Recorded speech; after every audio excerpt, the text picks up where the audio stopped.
परमपूज्य गुरुवर्य विराजमान जरी नसले तरी त्यांचं नामोल्लेख करतोय.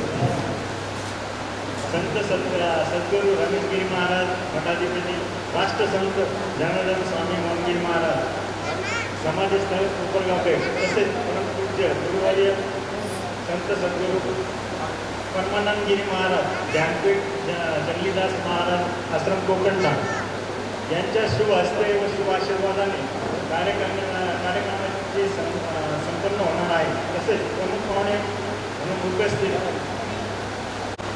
माननीय Shri doctor Anil Kharche sir, Padmashri doctor B Kolte, college of engineering नलकावरून सर आलेले आहेत. धन्यवाद. तसेच आमचे गुरुवर्य मार्गदर्शक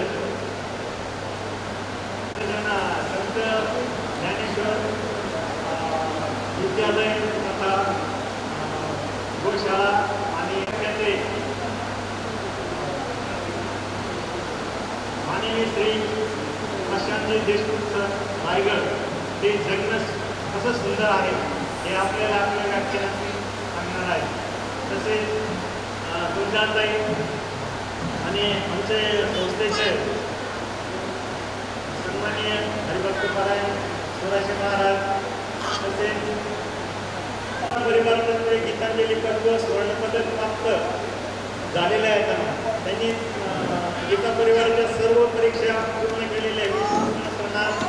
ज्ञानेश्वरी वगैरे हे तर सर्व आहे.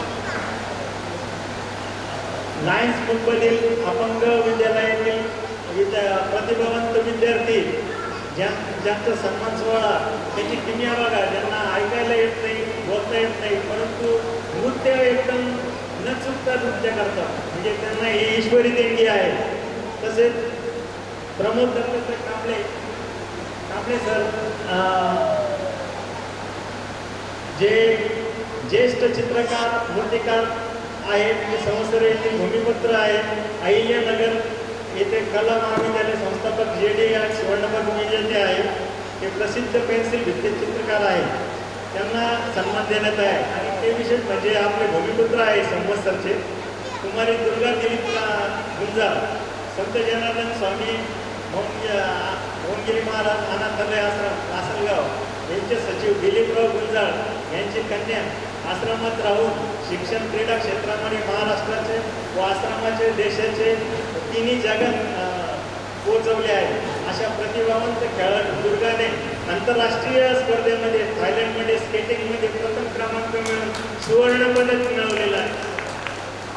त्यानंतर चिरंजीव रोहित कडुबा जाधव, माऊली वारकरी गुरुकुल शिक्षण संस्था संस्थापक रामेश्वर महाराज पवार याच्या गोड आवाजाची देणगी, क्षितिज जोग निर्मित हेमंत धोने दिग्दर्शित क्रांती ज्योती विद्यालय या मराठी चित्रपटामध्ये पार्श्वगायन केलेले आहे. शाळा मराठी आणि तो एक बाल कीर्तनकार पण आहे. त्याच्यानंतर या शाळेतले वारकरी नृत्य हे बिहारच्या राजभवनात, तसेच त्रिपुराच्या राजभवनात आणि आजच्या मुंबईला राजभवनामध्ये राज्यपालांच्या माझ्याकडून प्रथम क्रमांक मिळालेला आहे. वारकरी शिक्षण संस्थेचं खूप मोठं काम. बाल मृत्युंगा आमचा नातू बाल मृत्युंगाचार्य भगवत शुभ ज्ञानेश्वर चाळक, वय 3.5 वर्ष, मुक्काम पोस्ट चव्हाणवाडी शिरूर. हा सर्वात लहान वयाचा मृत्युंगाचार्य आहे आणि तो आपल्याला प्रात्यक्षिक करून वाजून दाखवणार आहे. रोहित हे गवळण म्हणणार आणि तो वाजवणार, त्याला साथ देणार. त्यानंतर कुमारी आकांक्षा विक्रम भास्कर हिची भारतीय नौदलात लेफ्टनंटपदी निवड झालेली आहे. शेतकरी कुटुंबातील निधी, पण बघा ती तिथं निवड झालेली आहे तरी ती आता प्रयागराजला माता श्री सीता माता आणि तेवढीच साथ देणार लक्ष्मण यांच्या प्रतिमेचं पूजन,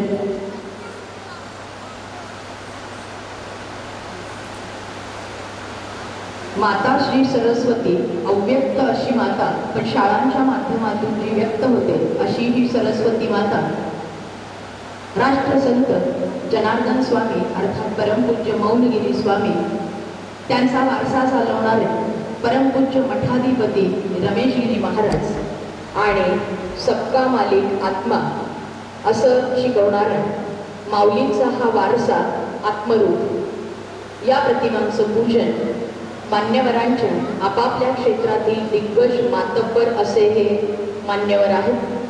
विनंती आहे, हा 1 नंबरचा फॅन, हा पंखा थोडा वेळ फक्त बंद करायचा. या व्यवस्थापनाचे जे आहेत ते फक्त हा दीपप्रज्वलनापुरता. आणि या प्रतिमांचं पूजन होत असताना या समस्त मांदियाळीला विनंती आहे की आपण दीपप्रज्वलनही हाती घेणार आहात. ज्योत से ज्योत जलाते चलो, प्रेम की गंगा बहाते चलो असं सांगणारी आमची संस्कृती, अज्ञानातून ज्ञानाकडे नेणारी आमची संस्कृती, अंधारातून प्रकाशाकडे नेणारी आमची संस्कृती. आणि अशा या संस्कृतीचं प्रतीक असणारा हा दीप, या दीपाचं प्रज्वलन आपापल्या क्षेत्रातील आपण सर्वजण दिग्गज आहात, मातब्बर आहात, अवर्णनीय असं आपलं काम आहे. आणि आपल्या या करकमलांनी, अनुभव संपन्न करकमलांनी आपण प्रतिमा पूजन आणि दीप प्रज्वलन हाती घेत आहात. फेडोनी अविवेकाची काजळी, विवेकाचा दीप उजळी, भोगितो योगिया दिवाळी निरंतर. की असा योगी की ज्याच्या हृदयातलं चैतन्य हे सतत तेवतंय, प्रज्वलित झालेलं आहे आणि म्हणून त्याच्यासाठी रोजच दिवाळी आहे. आणि अशी दिवाळी खऱ्या अर्थाची दिवाळी आहे की बाहेरच्या झगमगाटापेक्षा की जो झगमगाट अंतरी ठेवलेला आहे. आणि म्हणून आपापल्या क्षेत्रातल्या या सगळ्यांच्या अनुभवानं पदसिद्ध झालेले त्यांचे करकमल आणि त्यांच्या करकमलांनी संपन्न होतं हे प्रतिमा पूजन आणि दीपप्रज्वलन. आपण जर पाहिलं तर प्रत्येक पाहुणा हा त्याच्या क्षेत्रातला अतिशय महत्त्वाचा आहे. ज्या प्रतिष्ठानचं नावच ज्ञानसागर आहे, असा समुद्र, ज्ञानाचा समुद्र. मानव सेवा हीच ईश्वर सेवा असं मानणारं हे प्रतिष्ठान. आणि म्हणून या प्रतिष्ठानच्या माध्यमातून 2019 पासून आजपर्यंत अनेकांनी, की प्रास्ताविकात तुम्ही ऐकलंय की अनेकांनी आजपर्यंत सुप्रसिद्ध अशा व्याख्यात्यांनी व्याख्यानं दिली. आज असंच जगणं सुंदर आणि पुल्लिंगी देखील हा भारत, हा हिंदुस्थान, इंडिया आणि ही भारत माता संपूर्ण जगातलं, या पृथ्वीवरचं एकमेव असं राष्ट्र आमचं राष्ट्र आहे. आणि म्हणून हे दोनही ध्वज मोठ्या दिमाखानं डोलतात. पुनश्च धन्यवाद. आणि लगेचच विनंती करतो आहोत, जगणं सुंदर आहे आपल्या व्याख्यानातून सांगतायत सन्माननीय मान्यवर श्रीमान प्रशांत शांताराम देशमुख साहेब. उजव्या हाताचं एक बोट आपल्या डाव्या हातावर वाजवायचं. सुरू, स्टार्ट. उजव्या हाताचं एक बोट डाव्या हातावर वाजवायचं. सुरू. एकच बोट वाजवा वाजवा वाजवा. सुरू. आपली 2 बोटं. आता आपली 2 बोटं. खूप सुंदर. आता आपली 3 बोटं. एकदम भारी. आता आपली 4 बोटं. Very nice. आणि आता आपली 5वी बोटं आणि आपले दोन्ही हात. खूप मस्त. प्रत्येक जण विज्ञानाच्या माध्यमातून चार्ज झालेला आहे, आध्यात्मिक मातीत आलेला आहे. हॅलो. एक फक्त तुम्हाला गरम नाही होणार याची काळजी मी घेतो. आपण हे तिन्ही फॅन बंद करू, ज्याचा आवाज येतो, म्हणजे तुम्हाला शांततेची कल्पना ही जोपर्यंत चालू आहे तोपर्यंत लक्षात नाही येणार. आता बंद झाल्यावर सुरू करतो. दादा त्यांचं काम करतील. मला विषय दिलाय जगणं सुंदर आहे. मला या ठिकाणी खरं तर माझ्यापेक्षा वयानं 4 पावसाळे ज्यांनी जास्त काढलेले आहेत, की ज्यांनी जीवनाचा अनुभव घेतलाय, अशी सगळी आणि शिवाय आध्यात्मिक क्षेत्रातली मंडळी इथं आहे. आणि अशा सर्वांच्या समोर जगणं सुंदर करण्याबद्दल मी काय सांगावं असा मला प्रश्न आहे. पण तरी सुद्धा माझ्या जीवनामध्ये मला जे भावलं आणि मला जे वाटतं ते जगणं सुंदर करण्याचे काही उपाय, काही सल्ले मी तुम्हाला देणार आहे. पण माझं असं प्रामाणिक मत आहे बरं का, सल्ला कितीही चांगला असला, उपदेश कितीही चांगला असला, तरी आजूबाजूची परिस्थिती कशी आहे त्यावर त्या सल्ल्याचं भवितव्य अवलंबून असतं.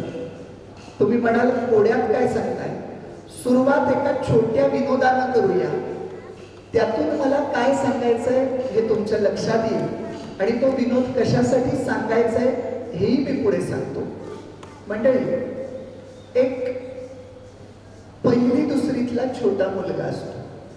वय वर्ष साधारण किती पहिली दुसरी म्हटल्यानंतर? एक 7 ते 8 वर्ष, बरोबर. त्याच्या आईला असं वाटत असतं, असं फार कमी आयांना वाटतं बरं का, पण त्याच्या आईला असं वाटत असतं आपल्या मुलानं अभ्यासाची 2 पुस्तकं कमी वाचली तर चालतील, पण त्याला जिवंत माणसं वाचता आली पाहिजे. मग त्याच्यासाठी काय केलं पाहिजे, तर त्याला माणसांमध्ये सोडलं पाहिजे. सुरक्षिततेच्या कवचातून त्याला जरा बाजूला काढलं पाहिजे. त्याला मामाच्या गावाला जायचं असतं. आई त्याला म्हणते, बाळा उद्या मला एक महत्वाचं काम लागलंय. किती 5वा स्टॉप मामाचं गाव आहे, मी तुला एसटीत बसवते, 5व्या स्टॉपला उतरशील. मुलगा एकदम चुणचुणीत बरं का. काही मुलं असतात बघा, जी झोपेतून उठली तरी तितकीच उत्साही असतात आणि झोपायला जायच्या वेळेला पण तितकीच उत्साही असतात. अशातला आईला म्हणतो, आई तू काही चिंताच करू नको.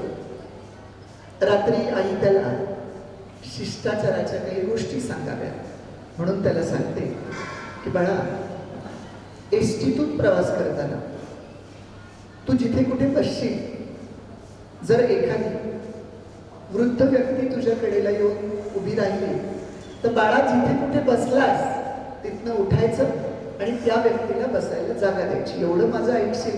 आईला म्हटलं तू चिंताच करू नको, मी काही तुझ्या शब्दाच्या बाहेर आहे. दुसऱ्या दिवशी आई त्याला एसटीत चढवते. हा मामाच्या गावाला जातो. 2 दिवसांनी परत येतो मामाच्या गावाला. चेहरा ना असा हिरमुसलेला असतो. जातानाचा तो आणि येतानाचा तो पूर्णच फरक पडलेला. आईला काही कळेना काय झालं. आई म्हणते, काय रे, मामा काही बोलला का? तर म्हणे नाही. मग मामी काही बोलली का? तो म्हणे नाही. मग आई म्हणते, मामाची मुलगी काही बोलली का? तर सगळ्याला लगाला हसतो म्हणतो, हा तिची काय टाप लागले मला बोलायची, कोणीच काही बोललं नाही. अरे मग कोणीच काही बोललं नाही, मग तुझा चेहरा असा का पडलेला? तर आईला म्हणतो, मामाकडचं कोणी काही बोललं नाही, पण तू असं मला जे सांगते ना, वृद्ध व्यक्तींना जागा देत जा बसायला, असलं इथून पुढं कधी अजिबात सांगायचं. काय झालं? काय झालं म्हणजे काय? तू सांगितल्याप्रमाणे मी एका आजीबाईंना बसायला जागा देत होतो, तर त्या आजीबाईंनी माझ्या कानफडात मारली. आईला काही कळेना, पोरानं काहीतरी घोळ घातलाय. आई म्हणते, मला नक्की सांग बरं काय झालं. तसं हा सांगू लागतो, बघ त्या दिवशी तू मला एसटीत चढवलंस, एसटी मध्ये खूप गर्दी होती, मी खिडकीतनं तुला टाटा केला, एसटी निघाली, एसटीत इतकी गर्दी होती की बसायलाच कुठे जागा नव्हती. मी असं आपल्या कडेनं एका बाकड्याच्या कडेला जाऊन उभा राहिलो. त्या बाकड्यावर 3 माणसं बसली होती.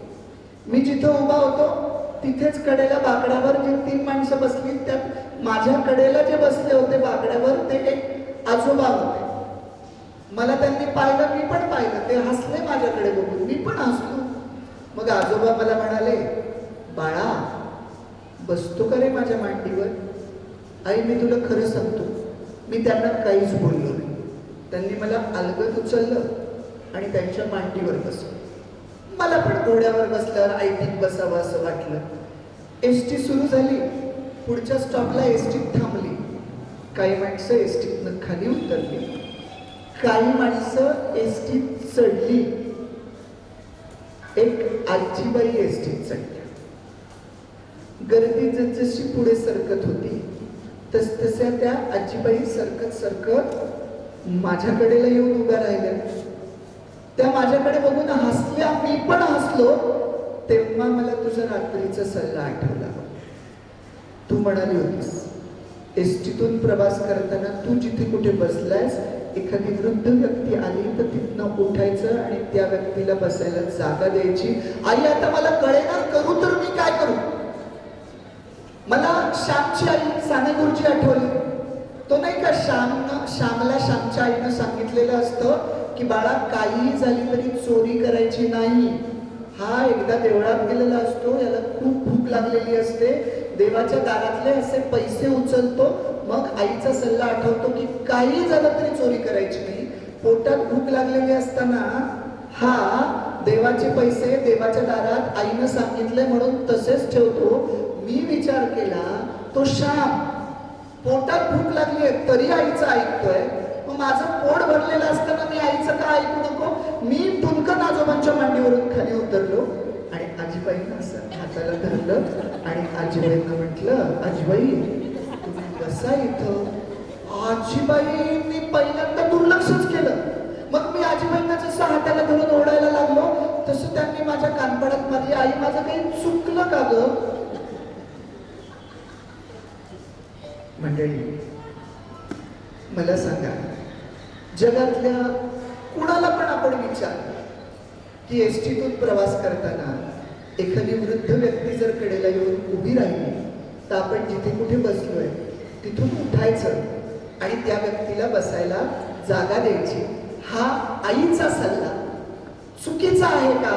जगातल्या कुणालाही विचारलं तरी तो म्हणणार नाही, चुकीचं नाही. मग चुकलंय काय?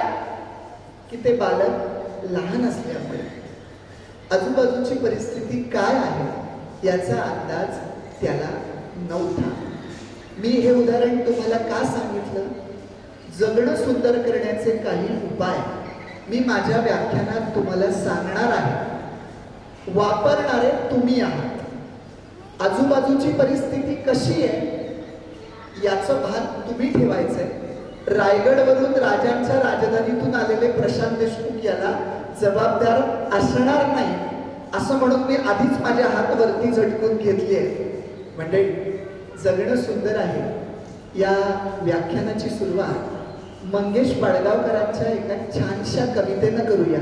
माझी आवडती कविता आहे. कविता अशी आहे, माझ्या प्रेमा जगणं सुंदर आहे, डोळे भरून बघणं सुंदर आहे. तिचे हात तळ्यावरून येते, तिची हात तळ्यावरून येते, वाऱ्याच्या मळ्यावरून येते, थरारून ऐकणं सुंदर आहे. माझ्या प्रेमा जगणं सुंदर आहे, डोळे भरून बघणं सुंदर आहे. मातीच्या ओल्या ओल्या वासात, वाऱ्याच्या खोल खोल श्वासात, मातीच्या ओल्या ओल्या वासात, वाऱ्याच्या खोल खोल श्वासात झाडाचं भिजणं सुंदर आहे. माझ्या प्रेमा जगणं सुंदर आहे, डोळे भरून बघणं सुंदर आहे. आणि तिसरं कडवं आध्यात्मिकतेच्या एका वेगळ्या उंचीवर पाडगावकरांनी नेऊन ठेवलंय. पाडगावकर पुढे म्हणतात, फुलांचे वास विरून जातात, फुलांचे वास विरून जातात, दिलेले श्वास सरून जातात, असण्या इतकंच नसणंही सुंदर आहे. माझ्या प्रेमा जगणं सुंदर आहे, डोळे भरून बघणं सुंदर आहे. म्हणजे असण्या इतकंच नसणंही सुंदर आहे. कधी सुंदर होतं हे असण्या इतकंच नसणं? तुम्ही आठवून बघा, मी ज्या राजांच्या राजधानीतून आलोय ते छत्रपती शिवाजी महाराज. काल ज्यांची पुण्यतिथी होती त्या शिवाजी महाराजांच्या मातोश्री मासाहेब, जिजाऊ मासाहेब, संत तुकोबाराय, संत ज्ञानेश्वर माऊली, संत रामदास स्वामी, ही सगळी मंडळी आज आपल्यामध्ये शरीरानं नाहीत, पण तरी सुद्धा ते जेव्हा लौकिक अर्थानं शरीरानं जिवंत होते तेव्हा त्यांचं असणं तर सुंदर होतच, पण आज जरी शरीरानं ते आमच्यामध्ये नसले तरी सुद्धा त्यांचं नसणंही तितकंच सुंदर आहे. आजही 700-750 वर्ष उलटून गेलेली असताना सुद्धा आषाढी एकादशीला ज्ञानबा तुकारामांचा गजर करत आम्ही जेव्हा आळंदीला जातो, पंढरपूरला जातो, तुम्ही कधी विचार करून बघितलाय का हो? एखादा आपण नियम करतो, एखादी गोष्ट आपण ठरवतो. समजा मी आता तरुण आहे, आपण व्यायाम करायचं ठरवतो. मी 8 दिवस करतो, महिनाभर करतो, वर्षभर करतो, कुठेतरी खंड पडतो, व्यायामाचा ठरवलेला नियम बाजूला होतो. तुम्ही सुद्धा तुमच्या आयुष्यात काहीतरी ठरवत असतो. कधी आपण चहा प्यायचं ठरवतो, कधी ध्यान करायचं ठरवतो, कधी वाचन करायचं ठरवतो, पण आपलं सातत्य कधीतरी त्याच्यात बिघडतं. विचार करा, 700-750 वर्ष उलटून गेली, कोणताही सरकारी GR नाही, कोणत्याही प्रकारचा कायदा नाही, तरी लाखोंचा जनसमुदाय पंढरपुरात जमतो ना. 1 दिवस नाही, 1 वर्ष नाही, 1 शतक नाही, 700-750 वर्ष जमतोय. कोणता नियम नसताना, कायदा नसताना, GR नसताना हे कसं शक्य आहे? हे त्यामुळे शक्य आहे की या ज्या सगळ्या संतांची मी नावं घेतली तेव्हा त्यांचं असणं जे होतं ते असणं त्यांनी आपल्या कर्मांनी इतकं सुंदर केलंय की आज जरी ते शरीराने नसले तरी त्यांचं नसणंही तितकंच सुंदर आहे. कारण जेव्हा आम्ही म्हणतो एकतरी ओवी अनुभवावी, ज्ञानेश्वर माऊलींनी लिहिलेली एकतरी ओवी अनुभवावी म्हणजे काय, तर आमच्या जीवनामध्ये ती उतरवावी. जेव्हा आम्ही ज्ञानेश्वर माऊलींच्या पसायदानामध्ये जेखडांची व्यंकटी सांडो तया सत्कर्मी रती वाढो, भूता परस्परे पडो, मैत्र जीवांचे दुरितांचे तिमिर जाओ, विश्व स्वधर्म सूर्य पाहो, जोजे मांचिल तो ते लाहो. प्राणी जात, मला सांगा, विज्ञानाची कितीही प्रगती झाली, माणूस कोणत्याही काळात गेला तरी सुद्धा ज्ञानेश्वरांचं पसायदान कधीच जुनं होणार नाही.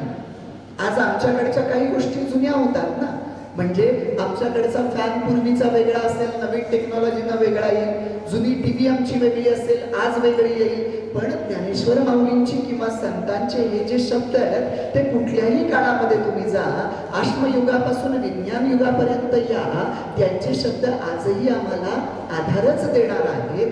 याचं कारण काय, तर त्यांच्या आसण्यामध्ये असताना त्यांनी जे निर्माण केलंय ते आज जरी शरीराने नसले तरी त्यांचं नसणं तितकंच सुंदर आहे. आजही आम्ही रायगडावर जातो, प्रतापगडावर जातो, सिंहगडावर जातो, शिवाजी महाराजांवर मनापासून भक्त असणाऱ्या आणि मनापासून प्रेम करणाऱ्या माणसाला आजही राजे तिथे जिवंत आहेत असं आतून वाटतं. का?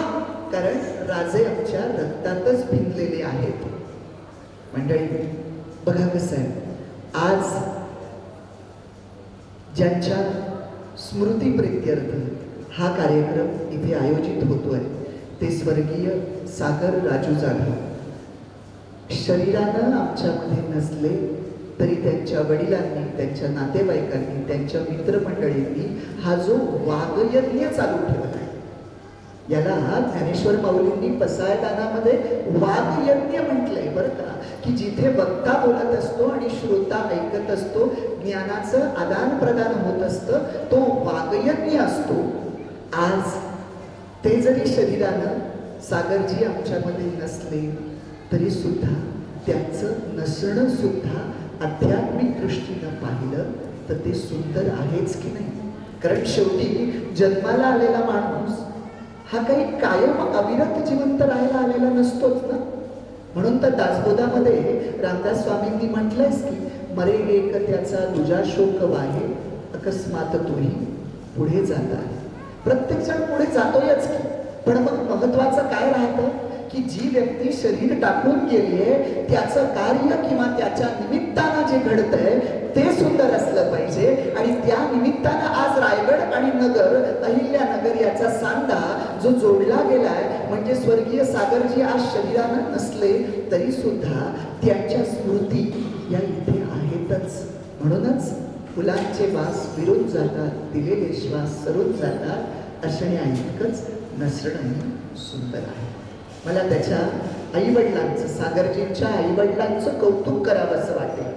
राजूजींना मला अशासाठी प्रेरणा द्यायची की बघा ना, माणसं कशी कशी असतात. कदाचित आपण दुःखाच्या शोकसागरात बुडून आपली प्रेरणा कदाचित नष्ट होऊ शकते, पण आपला मुलगा गेलाय याचं दुःख तर प्रत्येकाला असतंच हो. आई वडील म्हटल्यानंतर ते दुःख राहणारच, ते न संपणारं दुःख आहे. कारण ज्या पित्याला आपल्या मुलाचं प्रेत आपल्या खांद्यावर न्यायला लागलं असेल, त्या पित्याचं दुःख तुम्ही आम्ही समजूच शकत नाही. त्या पित्याचं दुःख तो पिताच समजू शकतो, पण तरी सुद्धा ते दुःख बाजूला सारून आपल्याला, समाजाला आपल्या मुलाच्या स्मृती प्रित्यर्थ काहीतरी देता येईल का, आणि ते अशा पद्धतीनं देणं ही किती मोठी गोष्ट आहे. एकदा आपण जोरदार टाळ्या वाजवून त्यांच्या स्मृतीलाही अभिवादन करू आणि राजूजींनाही प्रेरणा देऊ की हे काम तुम्ही चांगलं करताय, इतरांचं जगणं सुंदर व्हावं यासाठी तुम्ही करताय. मंडळी, मी कदाचित तुम्हाला छत्रपती शिवाजी महाराज या युगपुरुषांची उदाहरणं दिली.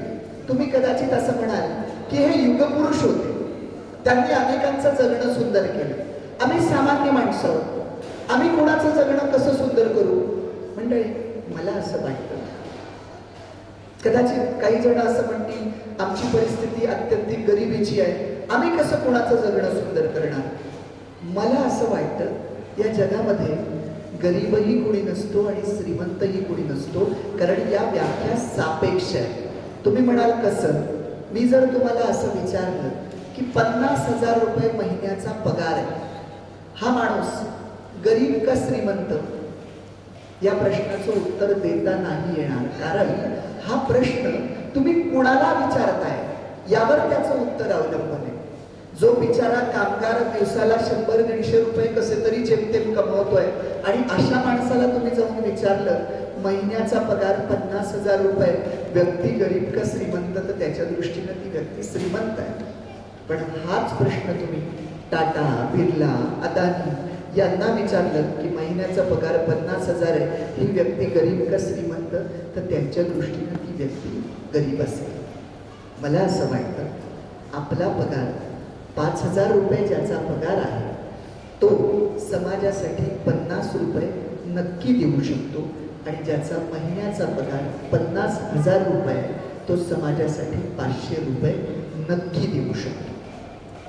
ती दत्ता हलसगीकरांची पूर्वीच्या सिलेबसला कविता होती बघा, ज्यांची बाग फुलून आली त्यांनी 2 फुले द्यावीत, ज्यांचे सूर जुळून आले त्यांनी 2 गाणी द्यावी, सूर्यकुलाशी ज्यांचे नाते त्यांनी थोडासा उजेड द्यावा, युगायुगाचा अंधार जेथे पहाटेचा गाव न्यावा, ज्यांच्या अंगणी ढग झुकले त्यांनी उंचळ पाणी द्यावे, आपले श्रीमंत हृदय त्यांनी रीते करून भरून घ्यावे.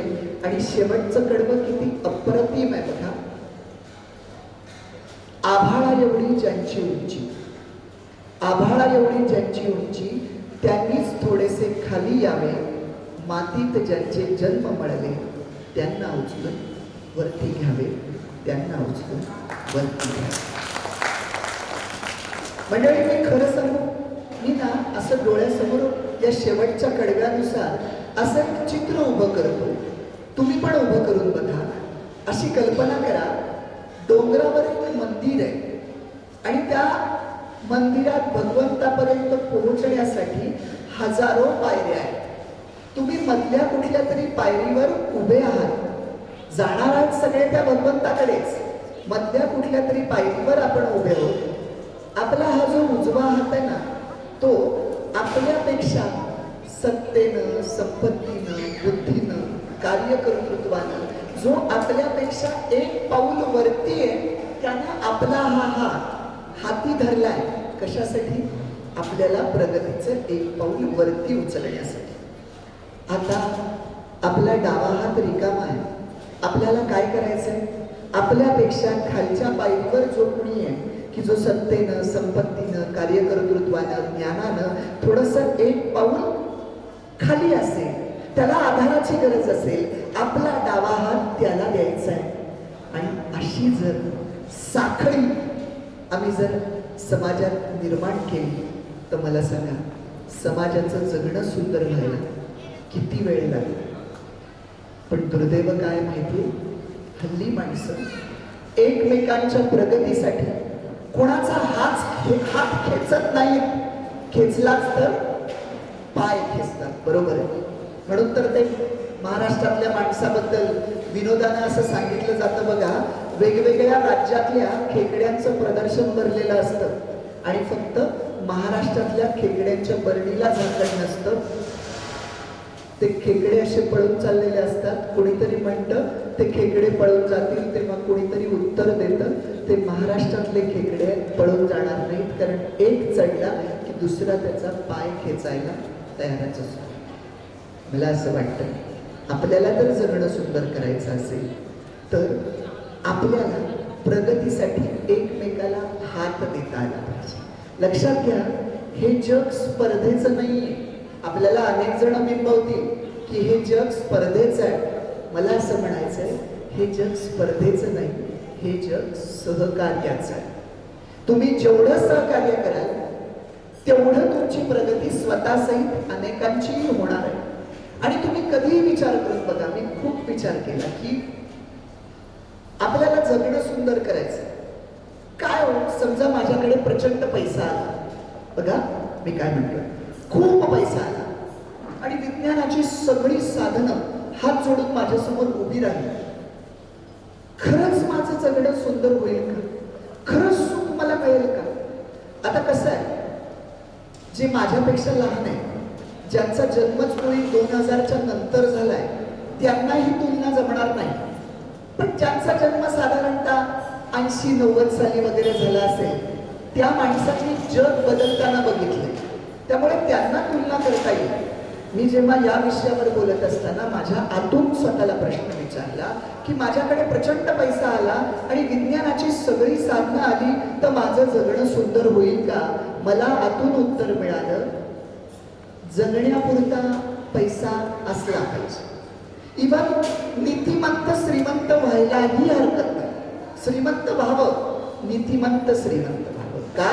कारण एक नीतिमान माणूस जेव्हा श्रीमंत होतो, नीतिमान माणूस नीतीला धरून, नीतिमत्तेला धरून श्रीमंत होतो, त्याचा अर्थ असा असतो की त्यांनी लाखो लोकांचं कल्याण केलेलं असतं, कुठल्याही क्षेत्रातलं. म्हणजे तुम्ही असं करा, एखादा डॉक्टर आहे, नीतिमान आहे बरं का, नीतिमान आहे, आणि तो नीतिमत्ता असलेला डॉक्टर श्रीमंत झाला तर याचा अर्थ काय? त्यांनी लाखो पेशंटला जीवदान दिलेले. मी नीतिमान डॉक्टर बोलतो. तीच गोष्ट तुम्ही नीतिमान एखादा शिक्षक आहे, तो श्रीमंत झाला, अगदी तो प्रायव्हेट ट्युशन का घेईना, तो श्रीमंत झाला तर याचा अर्थ त्यांनी प्रामाणिकपणे लाखो विद्यार्थ्यांना घडवलंय. हे कुठल्याही नीतिमान माणसाच्या बाबतीत घ्या. त्यामुळे नीतिमंत श्रीमंत व्हायला माझा विरोध नाही. मूळ मुद्दा हा आहे की फक्त पैशानं, अनितीच्या मार्गाने आलेल्या पैशानं आणि विज्ञानाच्या सुखसुविधांनी आपण खरंच आपलं जगणं सुंदर होईल का? नाही. हे मी फक्त बोलण्यापुरतं बोलत नाही, याचे पुरावे मी तुम्हाला सांगेन.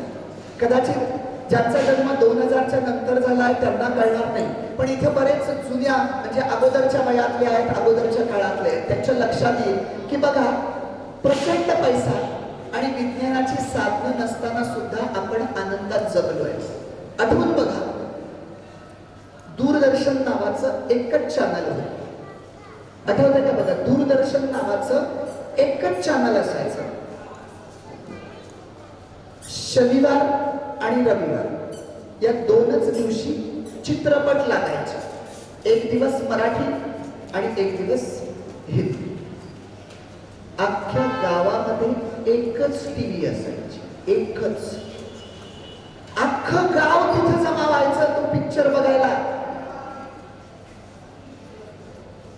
तो माणूस ज्याच्याकडे टीव्ही आहे तो खडूसपणा नाही करायचा. आज बघा बरं, प्रायव्हसीच्या नावावर आज तुम्ही एखाद्याच्या घरी जा, एखादी मालिका नसेल, पहिल्या दिवशी तो बरा वागेल, तुम्हाला चहा वगैरे देईल, दुसऱ्या दिवशी गेलात तर काहीच बोलणार नाही, तिसऱ्या दिवशी गेलात तर टीव्ही बंद पडलाय म्हणून सांगेल, तुमची त्याला अडचण व्हायला. मग गावातली 40-50 माणसं एका घरात चित्रपट बघायची आणि घर मालकाला आनंद काय असायचा, तर ती टीव्ही कशी असायची, ग्राउंडची, ती माहितीये का, शटर अशी बंद करणारी. आणि बरं असं रिमोट नसायचं बरं का, असले लाट नसायचे, उठायचं आणि बटन बंद करायचं. पण त्या टीव्हीच्या मालकाला काय वाटायचं, जेवढी जास्त लोक बघतील तेवढे माझे टीव्हीचे पैसे लवकर वसूल, आणि तो आनंदाने त्यांना ते दाखवायचा. टीव्हीला मुंग्या यायच्या, मुंग्या. आत्ताच्या पिढीला मुंग्या येणं टीव्हीला काही माहितीच नसेल, यांना माहितच नाही, कारण आता रिमोट आलाय, त्यांना मुंग्या कधी त्यांनी पाहिल्याच नाही. त्यांना मुंग्या म्हणजे फक्त गुळावरच्या किंवा साखरेवरच्या माहिती असते. आपण काय करायचो मुंग्या आल्यावर, पहिलं जाऊन त्या टीव्हीला असं करायचं, परत एकदा करायचं. लातो के भूत बातों से नहीं मानते असं म्हटलं की मग थोडा हळू बुद्ध टाकायचो, नाही तर मग दाबकट टाकलं की ती टीव्ही सुरू व्हायची. आणि त्यातूनही नाही सुरू झाली बरं का, त्यातूनही तर घराच्या आड्यावर एका माणसाला चढवून त्याच्या हातात काठी देऊन मग तो सगळा प्रयोग चालू असायचा. अँटिना त्याला हलवायला लावायचं, एक माणूस टीव्ही जवळ असायचा, तो मुलगा वरच्याने सांगितलेलं असायचं, चित्र आलं की मला सांग. तो चित्र आलाय, खालून ओरडतोय, आलाय आलाय, त्याला ऐकायला जाईना, तो अँटिना फिरवतो, चित्र जातं, तेव्हा तो बाहेर निघतो आणि अरे सांगतो, कधीपासून सांगतो चित्र आलं, आता गेलं. मग तो म्हणतो सांगितलं का नाही, म्हणे खालूनच सांगत होतो की. मग आता कधीतरी अंदाजात तो अँटिना ऍडजस्ट करायचा आणि मग तो टीव्ही लागायचा. पण खरं सांगा, आपली स्वतःची टीव्ही नाही, दुसऱ्याच्या घरातली टीव्ही, ती सुद्धा ब्लॅक अँड व्हाईट, ती सुद्धा ती लहान, पण आपण किती आनंद घेतलाय. जो आनंद आता रिमोट हातात असतानाचा नाहीच आहे, तो जो समूहाचा आनंद असतो ना, एक सामूहिक मानसिकता, तो आम्ही अनुभवलाय. किती लोकांनी अनुभवलाय. सचिन तेंडुलकरची बॅटिंग चालू असायची, कुठेतरी रस्त्याच्या कडेला टपरीवर छोटीशी टीव्ही असायची आणि त्या टपरीच्या भोवती अख्खी गर्दी झालेली असली की समजायचं तेंडुलकर बॅटिंग करतोय. लोकांचं इतकं त्या टीव्हीवर आणि तेंडुलकरवर प्रेम की एखाद्याला सूल आली म्हणून तो उठला आणि तेंडुलकर आऊट झाला तर त्यालाच धोपटायचे की तू उठला म्हणून तेंडुलकर आऊट झाला. काही संबंध नसायचा बिचाराचा. पण याच्यात मला सांगायचं आहे, किती आनंद आपण घेतलाय. पैसा होता का? तितका नाही. विज्ञान तंत्रज्ञान काही होतं का? तितकंसं नाही. पण तरी आपण आनंद घेतला ना. आणि किती, आणि मालिका तरी काय दर्जेदार असायच्या हो. म्हणजे जे जुनी लोक आहेत त्यांना आठवत असतील, गोट्या नावाची मालिका होती, लाईफ मेंबर होती, 100 होती, परमवीर नावाची मालिका होती, संस्कार नावाची मालिका होती. काय मालिका असायच्या आणि इतक्या दर्जेदार मालिका ना. बरं, त्या मालिकाही आपल्या संयम वाढवायच्या. कशा वाढवायच्या संयम? आज सोमवारी जर ती मालिका संपली तर ती उद्या नाही लागायची, पुढच्या सोमवारी. म्हणजे 8 दिवस आम्ही संयमित असायचो. आणि मालिका इतक्या दर्जेदार की घरात कुटुंबासहित मालिका बघावी आणि प्रत्येकाला असं वाटावं की जे मालिकेत घडतंय ते माझ्या घरात घडलं पाहिजे. आजच्या मालिका अशा आहेत, आज कोणी खात्रीनं सांगेल, कोणी बोलेल की मालिकेत जे घडतंय ते माझ्या घरात घडू दे, एकही जण बोलणार नाही. इतका दर्जा आम्ही तेव्हा अनुभवलाय. और रविवारी तर हेमा मालिनी उठवायला यायची, रंगोली असायची. म्हणजे अर्ध तर आपण झोपेतच असायचो आणि हेमा मालिनीचा आवाज ऐकायचो आणि मग त्याच्यानंतर उठायचो. हे सगळं आपण किती छान पैकी अनुभवलेलं आहे. मला सांगा, पैसा नव्हता, विज्ञान तंत्रज्ञान नव्हतं तितकं, तरी सुद्धा आपण तितका आनंद घेत होतो. म्हणजे खेडेगावामध्ये नदीत पोहणं असेल, डुंबणं असेल, म्हशीच्या अंगावर बसणं असेल, या सगळ्याचा आनंद आपण घेतलाय. आपण काका, आत्या, मावशी यांच्या घरी जाऊन राहिलोय. आता आपणही मामा मावशींकडे जात नाही आणि आपण ज्यांच्या मावशी, मामा, काका असू तेही येत नाहीत. आता आम्हाला त्रास व्हायला लागतो. काय माहित नाही नाही, पण इतकं आम्ही संकुचित होत चाललेलो आहोत. त्या काळात पैसा नसतानाही आमची मामी, आमचे मामा, आमचे आत्या, काका, मावशी आमचं प्रेमानं, भाकरी तर काय, कांदा, चटणी, भाकर जे काही असेल ते सगळ्यांमध्ये गोड लागायचं. आज सगळी पंचपक्वानं आहेत, पण माणसं आमच्या भोवती गप्पा मारायला नाही. गावामध्ये रात्री कट्ट्यांवर माणसं बसून गप्पा मारायचे. मामाच्या गावाला जमलं की सगळं कुटुंब एकत्र होऊन गप्पा हा तुमचा स्ट्रेस कमी करण्याचा उपाय, जगणं सुंदर करण्याचा. मोबाईलवर तुमचा वेळ जाईल, कंटाळा येणार नाही, पण जिवंत माणसाबरोबर गप्पा मारल्यानंतर जे काही तुम्हाला स्ट्रेस रिलीफ मिळेल तो मोबाईल देऊ शकत नाही. तुम्ही कल्पना करा ना, तुमचा मित्र समोर आहे, तुमच्या जीवनात काहीतरी दुःख आहे, तुम्ही त्याला सांगताय, तो ऐकतोय आणि तुमचं दुःख ऐकून त्याच्या डोळ्यामध्ये जर पाणी येत असेल तर त्याच्या आसवातलं पाणी, त्याचे आसव माझ्यासाठी कुणाच्या तरी डोळ्यात पाणी येत आहे ही भावना मला ऊर्जा देते, मला प्रेरणा देते. मोबाईल कसं देणार आहे?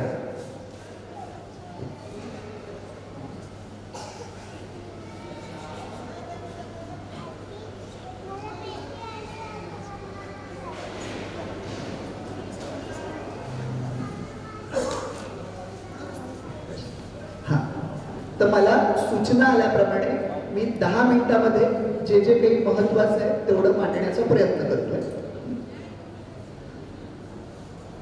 आता मला जे मांडायचं होतं तेवढं सगळं मांडता येणं शक्य नाही, पण 1/3 सारांश कसा असतो तसा थोडा आपण याच्याकडे येऊया. मला असं वाटतं की बघा, एक मी सांगितलं तसं की या सगळ्या गोष्टींमध्ये आनंद आहे, नाती आपली महत्वाची आहे, ती आपण टिकवली पाहिजे, आपलं जगणं नक्की सुंदर होईल.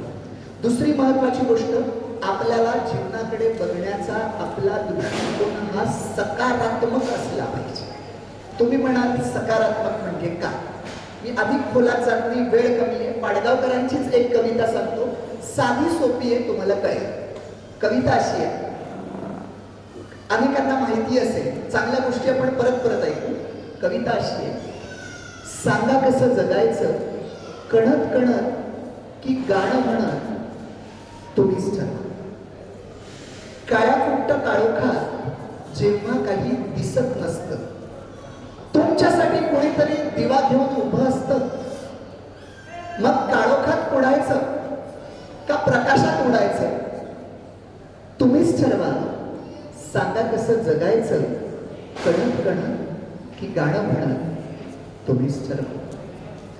डोळे भरून तुमची आठवण कोणीतरी काढतच ना, डोळे भरून तुमची आठवण कुणीतरी काढतच ना, ऊन 2 घास तुमच्यासाठी वाढतच ना. मग शाप देत बसायचं का दुवा देत हसायचं तुम्हीच ठरवा. सांगा कसं जगायचं, कणत कणत की गाणं म्हणत तुम्हीच ठरवा. पायात काटे रुतून बसतात हे अगदी खरं असतं, आणि फुलं फुलून येतात हे काय खरं नसतं. मग काट्यासारखं सलायचं की फुलासारखं फुलायचं तुम्हीच ठरवा. सांगा कसं जगायचं, कणत कणत की गाणं म्हणत तुम्हीच ठरवा. शेवटचं कडवं या कवितेतलं किती अप्रतिम आहे बघा. अर्धा पेला भरलेला असेल, कोणाला विचारलं काय तर कोणी म्हणेल अर्धा भरलाय, कोणी म्हणेल अर्धा रिकामा आहे. पाडगावकर पुढे म्हणतात, पेला अर्धा भरला आहे असं सुद्धा म्हणता येतं, पेला अर्धा सरला आहे असं सुद्धा म्हणता येतं. भरलाय म्हणायचं की सरलाय म्हणायचं तुम्हीच ठरवा. सांगा कसं जगायचं, कणत कणत की गाणं म्हणत तुम्हीच ठरवा. मला असं वाटतं जगणं सुंदर करण्याचा हा एक उपाय की आमच्याकडे सकारात्मक दृष्टिकोन पाहिजे. आणि दुसरी गोष्ट, श्रद्धा. श्रद्धा आमची बळकट पाहिजे. ती अगदी 5-10 मिनिटात संपवणार आहे. किती बळकट श्रद्धा? तुम्हाला एक समर्पक म्हणून त्याला काय म्हणता येईल, आपण विज्ञानाच्या खोलात न जाता एक त्यातनं आम्हाला काय शिकायचं म्हणूनच या उदाहरणाकडे पाहूया. असं म्हणतात, गोकुळ नावाचा एक भक्त पंढरपुरात विठ्ठलाचा अगदी परमभक्त, साक्षात विठ्ठलाशी तो बोलायचा असं सांगितलं जायचं. एकदा गोकुळ विठ्ठलाला म्हणतो, विठ्ठला इतकी वर्ष तू इथे उभा आहेस, एकच दिवस मी उभा राहतो चालेल? एकच आहे, हसलास तरी चालेल पण दिवसभर बोलायचं काहीच नाही. ठरतं दोघांचं. पहाटे 5ला गोकुळ विठ्ठलाच्या वेशात उभा आहे. पहिला भक्त येतो, अनितीच्या मार्गाने प्रचंड पैसा कमावलेला असतो. अनितीच्या मार्गाने येतो, देवाच्या दानपेटीमध्ये बरेचसे पैसे टाकतो, देवाला हात जोडतो, देवाला म्हणतो, देवा मी एक काम घेतलंय हाती, तेही असंच अनितीचं असतं, त्याच्यामध्ये मला यश दे. देवाची प्रार्थना करतो, देवाला नमस्कार करतो, निघून जातो. जाता जाता त्याचं पॉकेट खाली पडतं. गोकुळाला म्हणजे विठ्ठलाच्या वेशातल्या गोकुळाला दिसतं, पण देवाने सांगितलेलं असतं बोलायचं काहीच नाही, म्हणून गोकुळ काहीच बोलत नाही. दुसरा भक्त येतो, गरीब शेतकरी असतो, 1 रुपया आणलेला असतो देवासाठी. बिचारा गरीब दुपारी खाल्लं तर रात्री काय खावं, देवाच्या दानपेटीत 1 रुपया टाकतो, देवाला प्रार्थना करतो, देवाला सांगतो, देवा दुपारी खाल्लं तर रात्री काय खावं अशी पंचायत आहे, पण ह्याची दान दे का देवा, तुझं विसर न व्हावं, तू ज्या परिस्थितीत मला ठेवशील त्याच्यात मी आनंदी आहे. देवाला नमस्कार करतो, जायला निघतो, तेवढ्यात पॉकेट साफ त्याला दिसतं, पॉकेट उचलतो, बघतो पैसे आहेत, पुन्हा देवाला हात जोडतो, देवाला म्हणतो, देवा तू जे देशील त्याच्यात मी सुखी आहे, निघून जातो.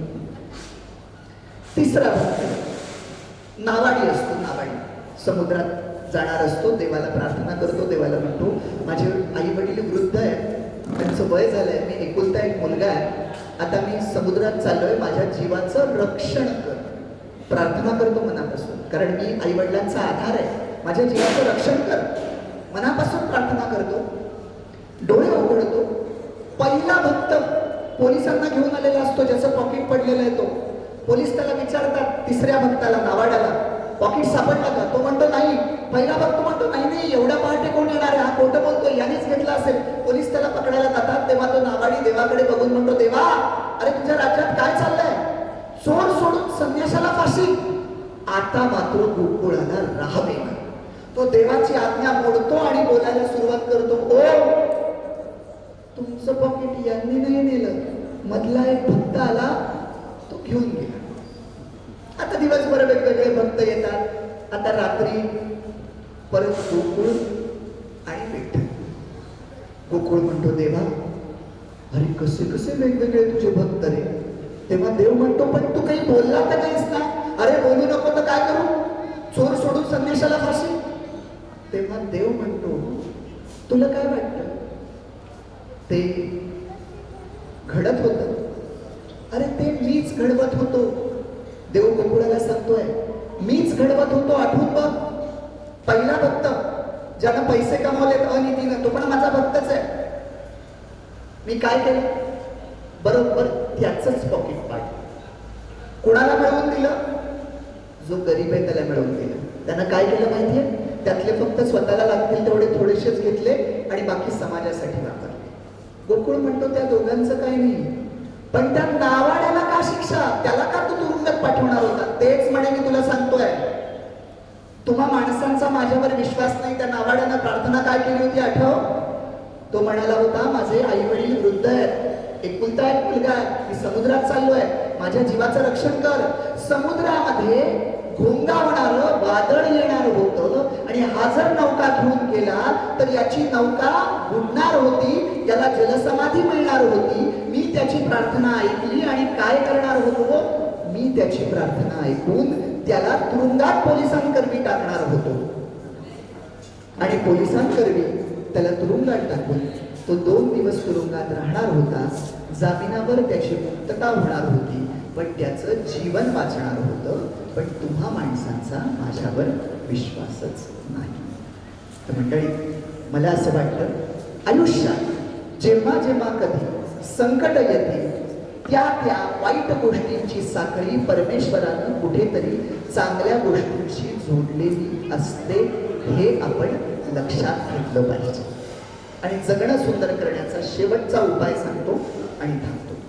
मला असं वाटतं, प्रत्येक माणसाच्या आतमध्ये न दिसणारी एक गोष्ट परमेश्वरानं दिली आहे, की जिला मन असं म्हणतात. आणि ते मन जर आपण स्थिर करू शकलो तर आपण स्वतःसहित इतरांचंही जगणं सुंदर करू शकू. पण ते मनच इतकं चंचल आहे की आमच्या खानदेशातल्या बहिणाई म्हणतात, मन वढाल वडाय उभ्या पिकातल डोर, किती हाकला हाकला फिर येत पिकावर, मना मोकाट मोकाट त्याले ठाई ठाई वाटा, जशा वाऱ्यानं चालल्या पाण्या भरल्या रे लाटा. मन लहरी लहरी त्याले हाती धरे कोण, उंडारल उंडारल जसं वारा वाहतन, मन जहरी जहरी त्याचं न्यार रे तत्तर, अरे इचू साप बरा त्याले उतारे मंतर. मन चप्पल चप्पल त्याले नाही जरा धीर थटी बाई सनीज, आलं आलं आलं आलं आलं धरतीवर, मन पाखरू पाखरू काय सांगू त्याची मात, आता होत भुईवर गेलं गेलं गेलं गेलं गेलं आभाळात. मन एवढ एवढ जसा काकसाचा दाना, मन केवढ केवढ आभाळात भीमाना. देवा असं कसं दिलं मन, असं नाही दुनियात, असा कसा रे तू योगी काय तुझी करामत. देवा असं कसं मन, असं कसं रे घडलं, कुठे जागेपणी तुले असं सपन पडलं, असं सपन पडलं. हे मन स्थिर करण्याचा एकमेव उपाय नामस्मरण अथवा ध्यानधारणा, ती तुम्ही करा आणि स्वतःसहित इतरांचं जगणं सुंदर करा.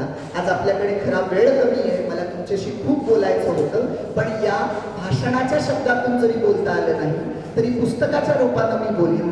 आमचा इथं चैतन्य मला मदत करतोय, माझी 2 पुस्तकं आहेत, जय शिवराय आणि गुड मॉर्निंग.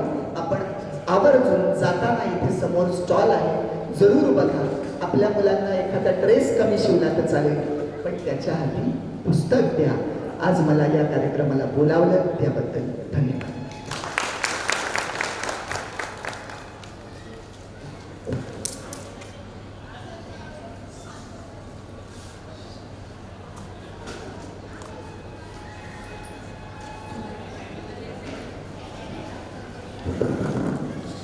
धन्यवाद सर. आपण या मंचावर विराजित होत आहात.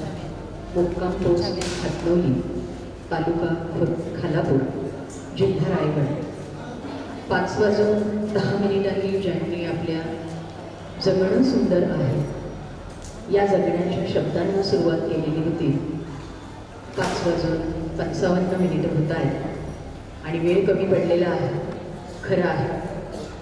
पण या आहे तेवढ्या वेळेत अतिशय उत्तरेतीनं आणि यांच्या येण्यानं एक वेगळाच सहवास, एक सुंदरसं सहवासाचं पर्व असे टाळ्या वाजवून विनंती आहे सगळ्यांना. आपण सद्गुरुनाथांचं मनपूर्वक स्वागत करतो आहोत आणि लगेचच टाळ्यांच्या गजरात या संत पूजनाला आपण संपन्न करतो आहोत.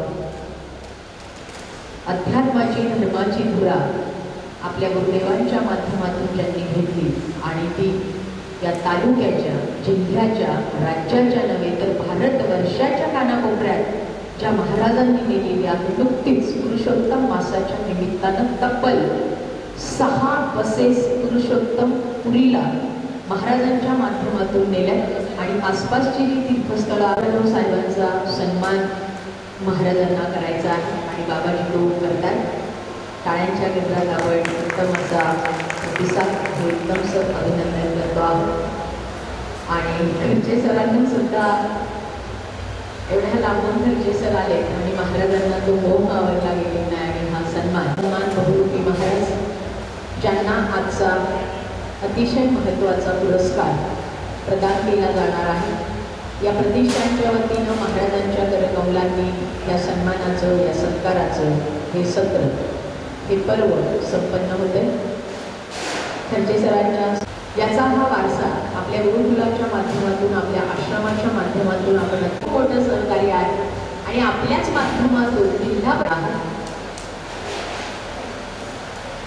राष्ट्रसंत जनार्दन स्वामींच्या मौनाच्या माध्यमातून संपन्न झालेली साधना आणि या साधनेतून अनेक चमत्कारांना विनंती आहे सगळा याची मी दोघं विशेष म्हणजे न ठरवता जगणं खरं सुंदर आहे.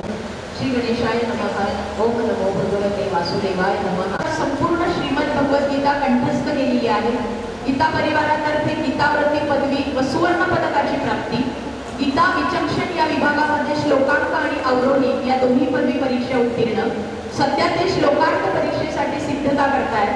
कंठस्थ असलेली अन्य स्तोत्र जी आहे श्रीमद भगवद्गीतेसोबतच या दोघांना श्री विष्णू सहस्त्रनाम, श्री शिवतांडव स्तोत्र, श्री गणपती अथर्वशीर्ष, श्री संकटनाशन गणेश स्तोत्र, हनुमान चालीसा, श्री सुक्त, महालक्ष्मी अष्टक, श्री राम रक्षा आणि श्री शिव रुद्राष्टकम पूर्णतः मुखोद्गत आहे. विशेष गौरव व सत्कार शृंगेरी दक्षिण पीठ कर्नाटक श्री श्री परमपूज्य जगद्गुरु शंकराचार्य यांच्या शुभ हस्ते प्रथम क्रमांकाचं पारितोषिक प्राप्त होऊन गौरव झालेला आहे. कुरुक्षेत्र श्री स्वामी गोविंद देवगिरी महाराज कोषाध्यक्ष अयोध्या राम मंदिर यांच्या हातून सुद्धा यांना गौरवण्यात आलेला आहे. आणि ज्याला आपण पाहता आहात असा बाल मृदुंगाचार्य हरिभक्त परायण शुक ज्ञानेश्वर साळक, मुक्काम पोस्ट चव्हाणवाडी, तालुका शिरूर, जिल्हा पुणे.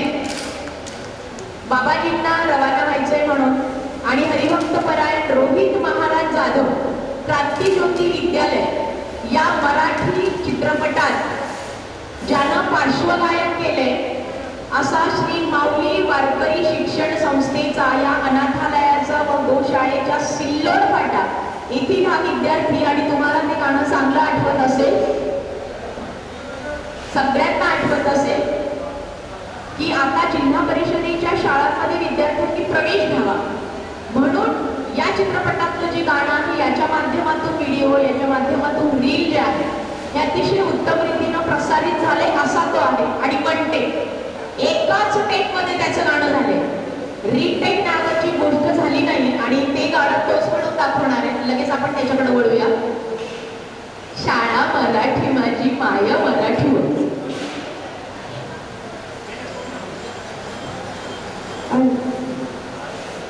सर्वांना रामकृष्ण आहे. आज श्री ज्ञानसागर स्मृतिगुण गौरव पुरस्कार मला मिळत आहे त्याचा मला तर आनंद आहे. मी श्री माऊली वारकरी गुरुकुलाश्रम निल्लोड फाटा तालुका सिल्लोड जिल्हा छत्रपती संभाजीनगर या शाळेमध्ये संगीत व वारकरी शिक्षण सर्व गाण्याला सुरू करूया.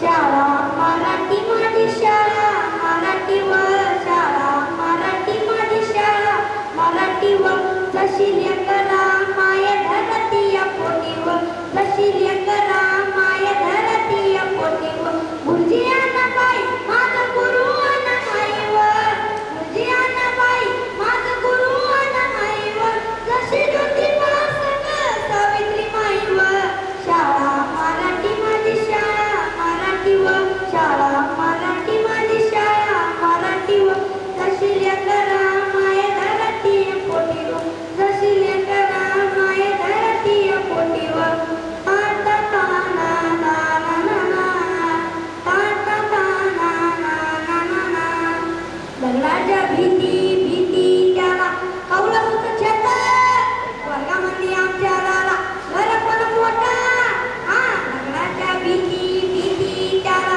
कवलं होतं छत, वर्गामध्ये आमच्या दादा घर पण मोठं मोठं सरस्वती मायेचं आम्हा भरतानव, विद्यमान आम्ही कर धनवानव, शाळा मराठी माझी शाळा मराठीवर, शाळा मराठी माझी शाळा मराठीवर, जशी लेकरा माय धरती या पोटीवर, जशी लेकरा माय धरती या पोटीवर. रामकृष्ण. आणि शाळा मराठी माझी शाळा मराठीवर या त्या चित्रपटाच्या माध्यमातून एवढा गाजलेला आज आपल्या समोर आहे. आणि लगेचच या तिघांचं जे कौशल्य आहे भगवंतानं त्यांना जे प्रदान केले डायरेक्ट महाराजांकडेच माहीत देतो आहोत आणि महाराज त्यांना विचारतील आणि ते बोलतो.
येऊ शकत नाही आणि मला वाढवू शकत नाही.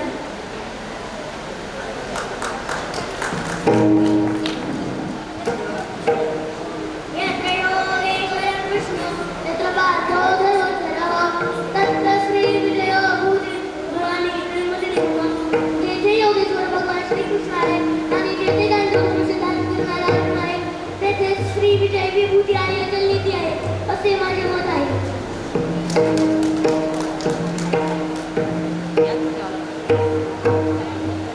रामकृष्ण आहे. मी बाबांना विनंती करतो आपण त्यांना पुरस्कार द्यायचा. तो थोडंसं पुढे येऊन लागला तर त्यांना थोडंसं छान आहे. ही माझी आपणास विनंती आहे.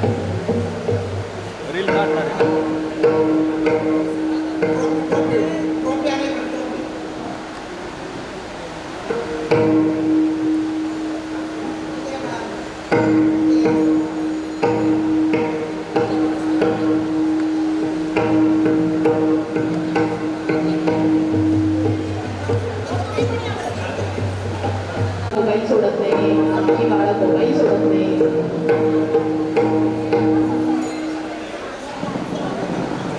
तर या पुरस्कारांना गौरवित केलं जाते बाबांच्या विनोदांनी. शाळा मराठी माझी शाळा मराठीवर यावर्षी तर राज्यातल्या कानाकोपऱ्यातल्या प्रत्येक जिल्हा परिषदेच्या शाळेनं याच माध्यमातून वाडी तालुका शिरूर जिल्हा पुणे हा पुरस्कार गुणगौरव या समयी होते. थोड्याच वेळात तो सगळ्यात लहान वयाचा मृदुंग वाजवणारा आणि काय कानासारखे कुरळे केस आहेत खरंच आणि थाट पण फार आगळा वेगळा आहे. कपड्यांना पण असं उत्तम रीतीनं सांभाळतोय ना की स्टेजवर उतरताना इतर म्हणतात महाराज थांबा थांबा आपल्याला वाजवायचंय. शुभ हाँ स्टाईल आहे. अपनी झलक सबसे अलग असे हे बालमृदुंगाचार्य. त्यानंतर बोलतो आहोत कुमारी दुर्गा दिलीप गुंजार, श्री संत सद्गुरू जनार्दन स्वामी अनाथ व वृद्धाश्रम गोशाळा लासलगाव.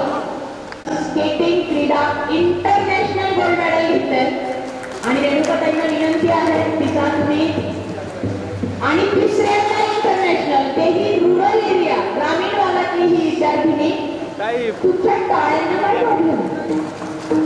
धन्यवाद. थायलंडला जाऊन आली आणि आता मालदीवला जाणार आहे रेणुकाताईंना विनंती आहे कुमारी दुर्गा दिलीप गुंजाळ जिचं नावच दुर्गा आहे. आईवडील हुशार आहेत. नामकरण करताना बऱ्याच गोष्टी आपोआप भगवंताच्या माध्यमातून संपन्न होतात आणि या नारी शक्तीचा हा गौरव करतायत कुमारी दुर्गा दिलीप गुंजाळ, श्री संत सद्गुरू जनार्दन स्वामी अनाथ व वृद्धाश्रम. शारदा इंग्लिश मीडियम स्कूल मधून जिनं 10वीच्या परीक्षेत 88.20% गुण मिळवले होते. SLGM कॉलेज मधून 12वीतून जिनं 91.65 गुण मिळवून तालुक्यातनं जी टॉपर होती. त्यानंतर तिनं संजीवनी इंजिनिअरिंग कॉलेज नंतर यानंतर वळतो आहोत चिऱ्याचं नाव उत्तम आणि सर्वोत्तम अशी खरोखर त्याच्याकडे पाहिल्यानंतर असं वाटत नाही पण चिरंजीव उत्तम शिवराम केजरा दिल्ली येथील या नॅशनल राष्ट्रीय स्पर्धेचा हा नाशिकचेच आहात ना सर. नाशिकचेच नाशिक येथील मूळचे असणारे आणि या संजीवनी मिलिटरी स्कूलला या संगीताच्या माध्यमातून ज्यांनी या बँडला अतिशय उत्तम रीतीनं उत्तम चाली शिकवल्या आणि संपूर्ण देशातून 9 दिवस ते दिल्लीला होते. 9 दिवस लग्न आपण केलेली आहेत. आजपर्यंत अनेक विद्यार्थ्यांना आणि 33 कोटी देवी देवतांचा वास जिच्यामध्ये आहे अशा गोमातेचं गोशाळेच्या माध्यमातून अतिशय पावन असं कार्य आपलं सुरू आहे. आणि आपल्याला पाहिल्यानंतर गाडगे महाराजांची का कुणास ठाऊक तीव्रतेने आठवण येते. आपण अगदी तसेच आहात. खाली बसलेले होते महाराज. वरती बोलवलं सुद्धा तेव्हा हाताना म्हटले की मी खालीच बरा आहे. साधी राहणी तोची आज गरज आहे. अशी सगळी मंडळी या मंचावर आहे. कमाल आहे. साधू संत येती घरा तोची दिवाळी दसरा. तसं तर आपण रमेशगिरी महाराजांच्याच घरी आलो, पण या कार्यक्रमाच्या माध्यमातून अनेक साधू संत इथे आहेत. तर असा हा दिवाळी दसऱ्याच्या पर्वाचा नजराणा आणि या धर्माचं धर्म रक्षती रक्षतः अशा या धर्माच्या जाधवताईंना विनंती आहे, आपण रेणुकाताईंचा यथोचित असा सन्मान प्रतिष्ठानच्या वतीने जिव्हाळ्यानं रेणुकाताईंनी शब्द दिल्याप्रमाणे तो पाळलेला आहे. रेणुकाताई इथे हजर झालेल्या आहेत. संजीवनी स्कूलला अतिशय उत्तम रीतीनं ज्या भेटी देतात. महाराज पर्व आहे. नारी शक्ती अतिशय उत्तम रीतीनं खांद्याला खांदा लावून लढते आहे. त्याचंच हे उत्तम असं उदाहरण.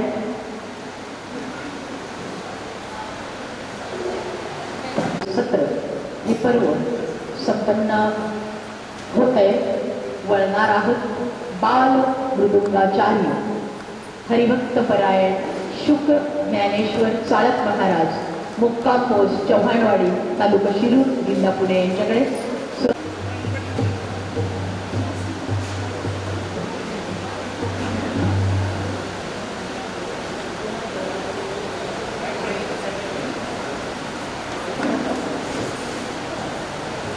हरी हरी हरी हरी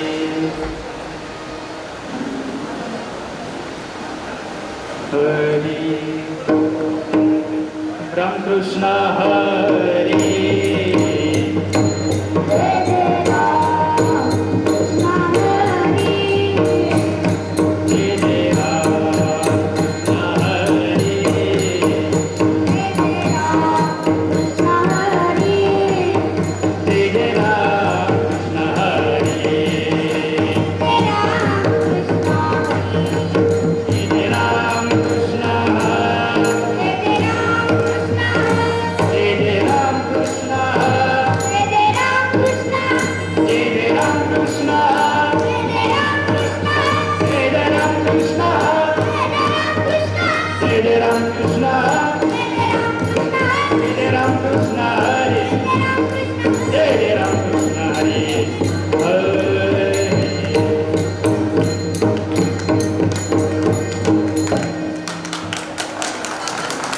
सुंदर ते ध्यान उभे विटेवरी, सुंदर ते ध्यान उभे विटेवरी.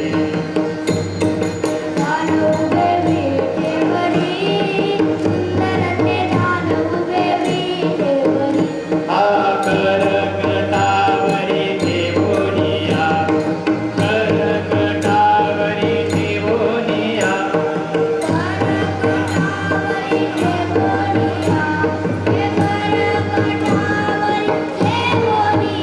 हे करकटावरी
जो कमी देते पाणी घेऊन येते, जो कमी देते पाणी घेऊन येते.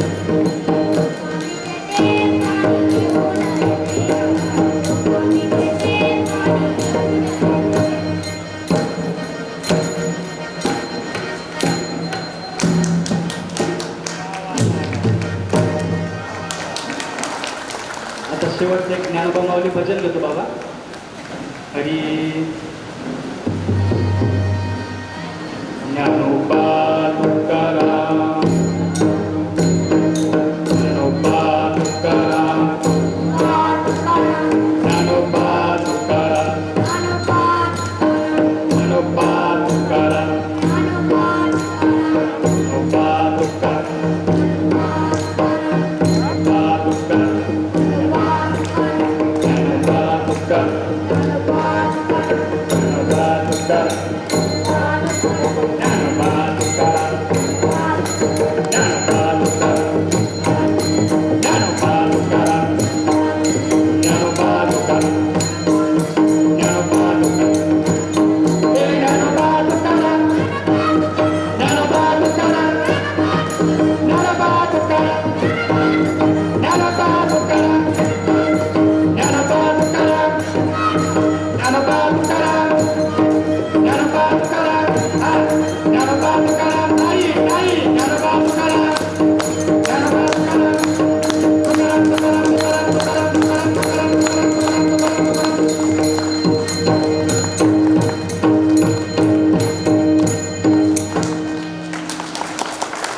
धन्यवाद.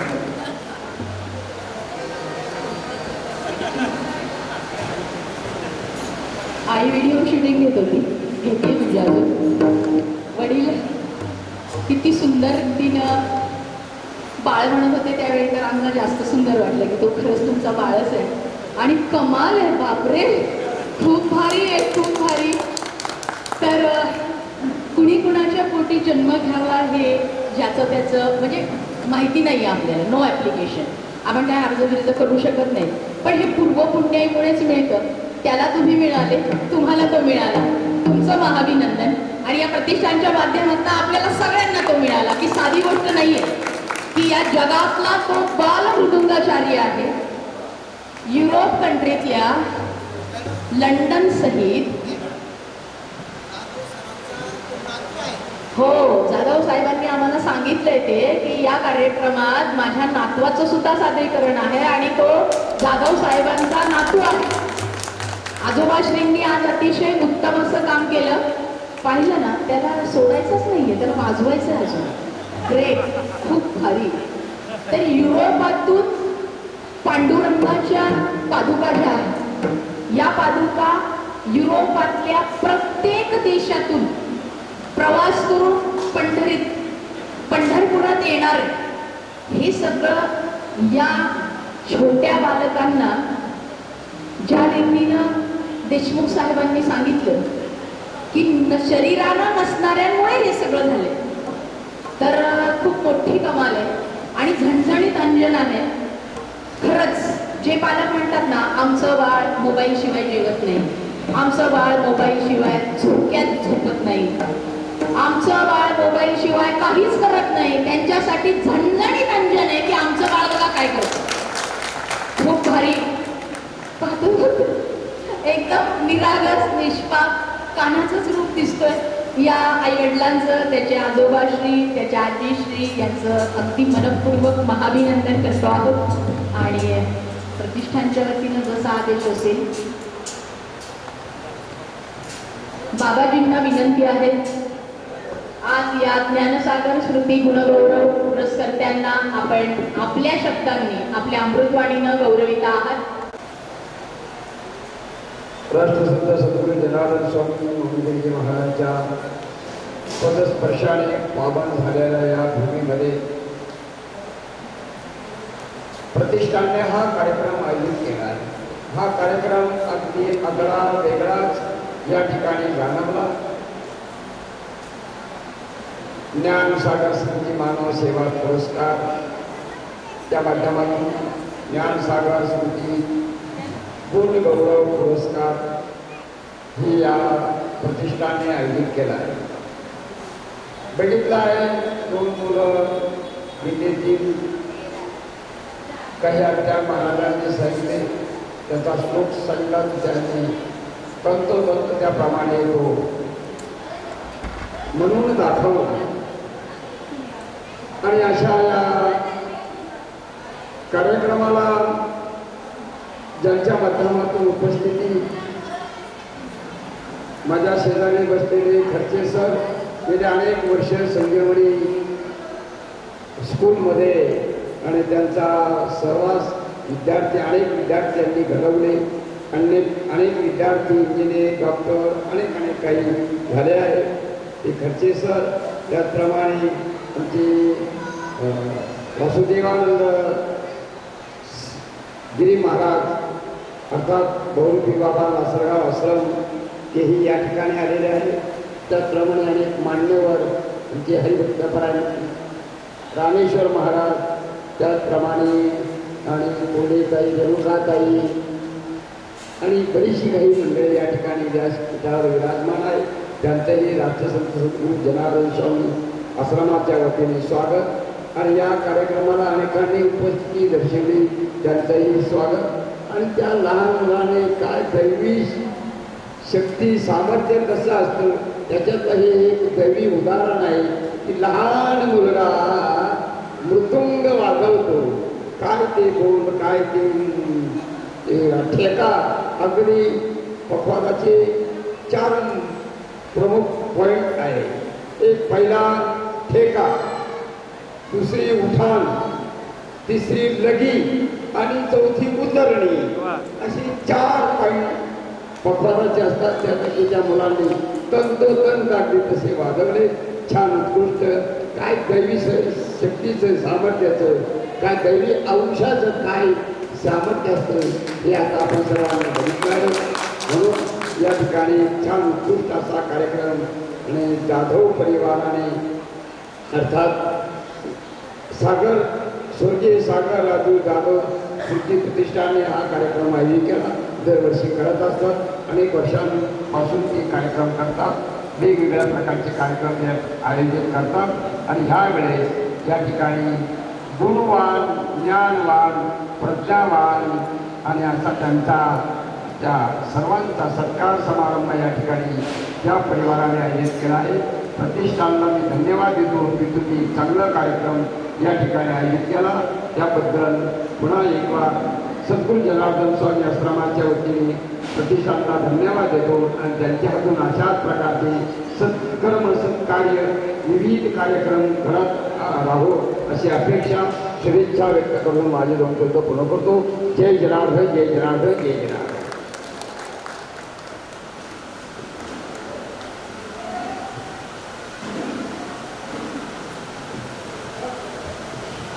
धन्यवाद बाबा. जय जनार्दन, जय बाबाजी. आपण केलेला आपल्या चरणी न मोजता येणाऱ्या प्रणामांना समर्पित करतो आहोत.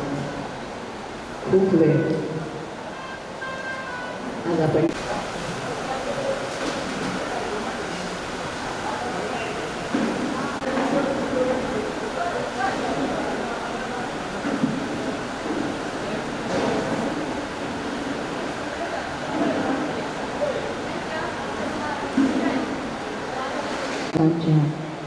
तपश्चर्येचा साधनेचा कशा रीतीनं साधता येतो.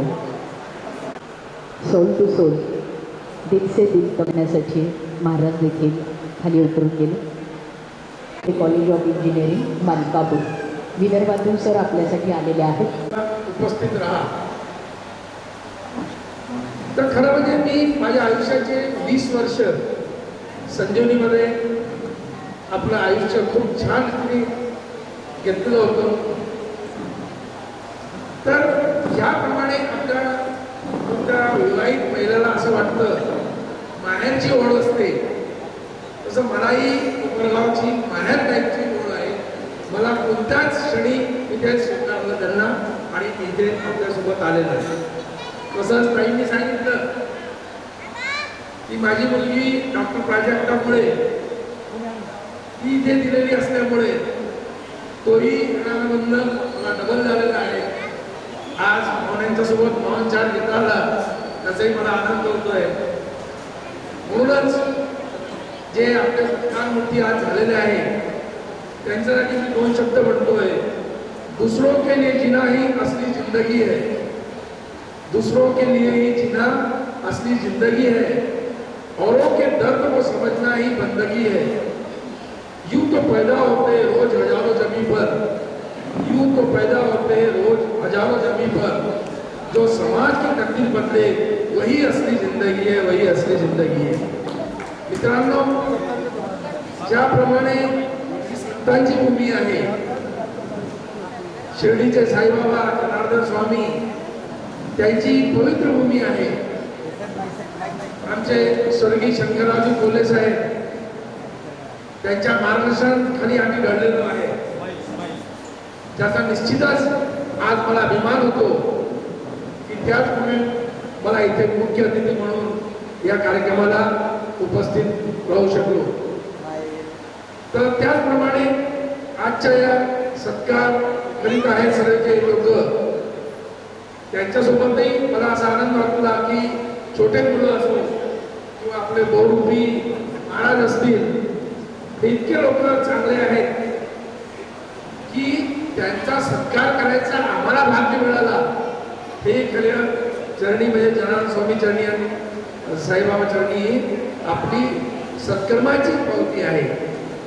तर त्यांच्यासाठी म्हणतो मी, चरागों को इसी तरह चलते रहना चाहिए, खुद को तपाकर रोशनी भरते रहना चाहिए.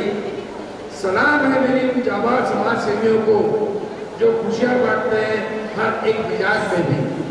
मित्रांनो, माझा 29 वर्षाचा प्रशासकीय कार्यक्रमाचा मला अनुभव आहे.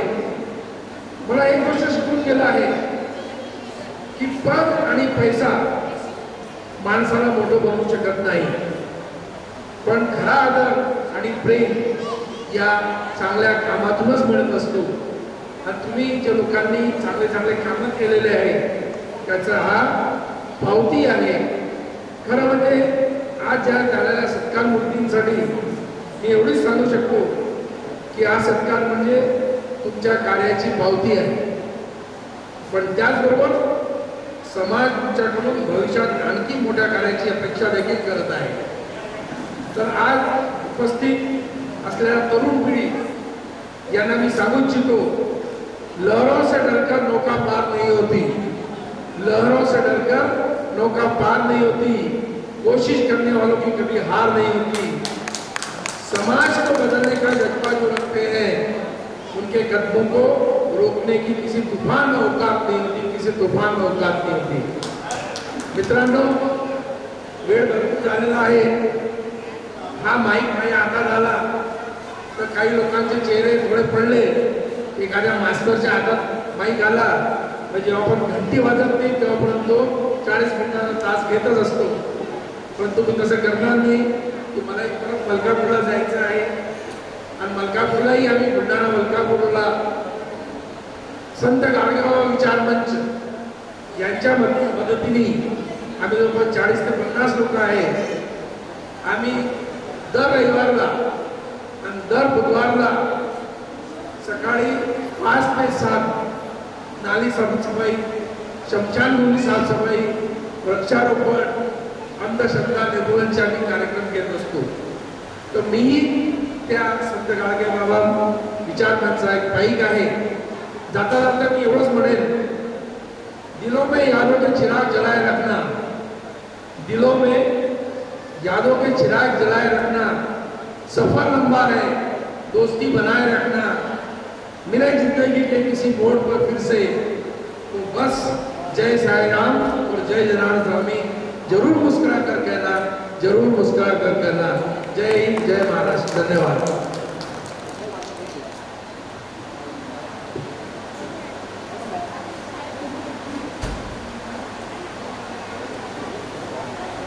श्री माननीय अशोक देशमुख सर, देशपांडे सर आणि आजच्या कार्यक्रमाचे जे प्रमुख व्याख्याते होते, ज्यांनी अतिशय सुंदर विषय निवडला त्याचप्रमाणे अतिशय सुंदर असं व्याख्यान आपल्या सर्वांसमोर केलं ते म्हणजे रायगडहून आलेले माननीय श्री प्रशांत देशमुख सर. मंचावर उपस्थित इतर सर्व मान्यवर श्री मंगेश पाटील साहेब, प्राचार्य डॉक्टर अनिल खर्चे सर, त्याचप्रमाणे हबप सुरवाले महाराज, हबप साळक महाराज, माननीय श्री प्रशांत देशमुख सर, मान्य श्री अरुणदादा येवले, श्री कलविंदर सिंग गडियाल, तसेच जाधव कुटुंबीय. आजचा हा कार्यक्रम खरं तर सागरला एक मानवंदना देण्यासाठी होता, त्याच्या आठवणींना उजाळा देण्यासाठी होता, त्याला आपल्या आठवणींमध्ये ठेवून नवीन आठवणी तयार करण्यासाठी होता. आणि हा कार्यक्रम गेल्या अनेक वर्षांपासून या ठिकाणी राजू जाधवजी आणि त्यांचा परिवार करत आहे. खरं तर अतिशय दुःखाचं असं डोंगर त्यांच्यावर कोसळलं, एकुलता एक मुलगा हा त्यांच्यापासून हरपला. पण नक्कीच मला असं वाटतं की जर सागर आज असता तर त्यांनी समाज कल्याणासाठी अनेक कार्य केले असते.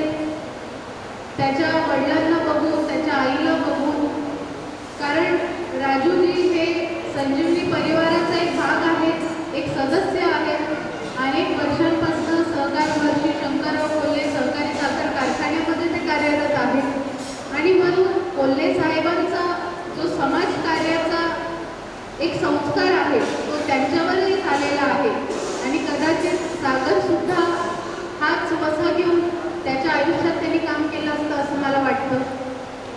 पण त्याला श्रद्धांजली देण्यासाठी हा एक खूप आगळा वेगळा सोहळा दरवर्षी हा राजूजी आणि त्यांच्या पत्नी या करत असतात.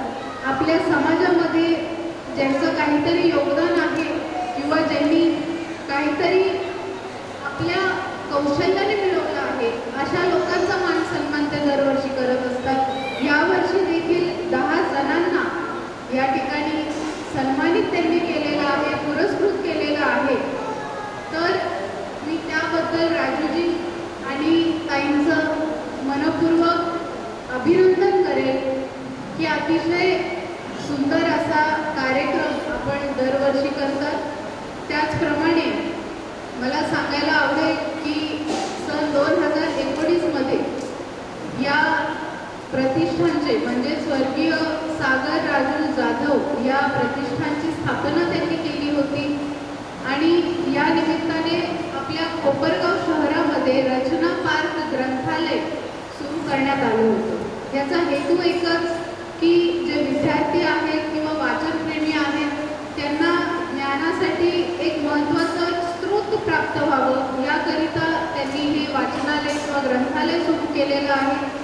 त्याचबरोबर 2024मध्ये या प्रतिष्ठानच्या माध्यमातून भागवत कथेचे आयोजन सुद्धा करण्यात आलेले आहे.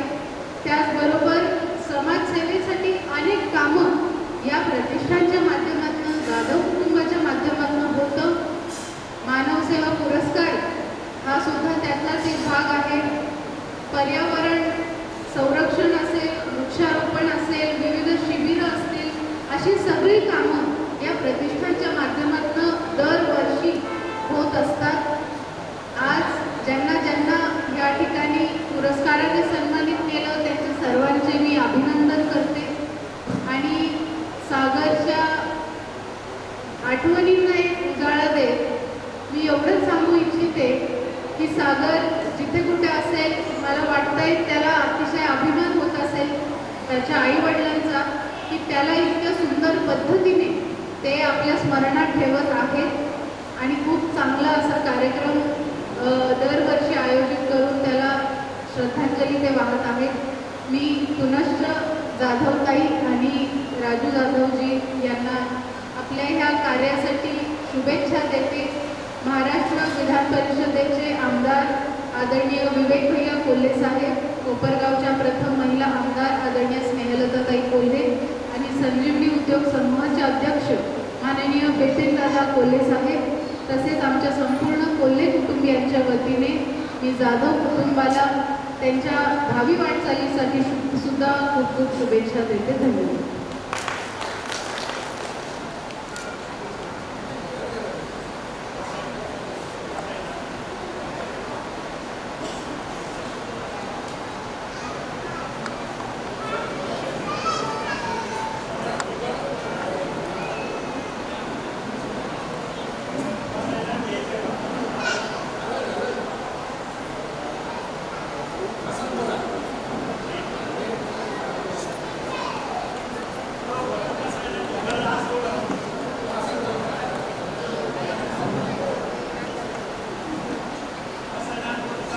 सांभाळणारे पवार महाराज आपल्या वाणीतून हे पसायदान संपन्न होईल.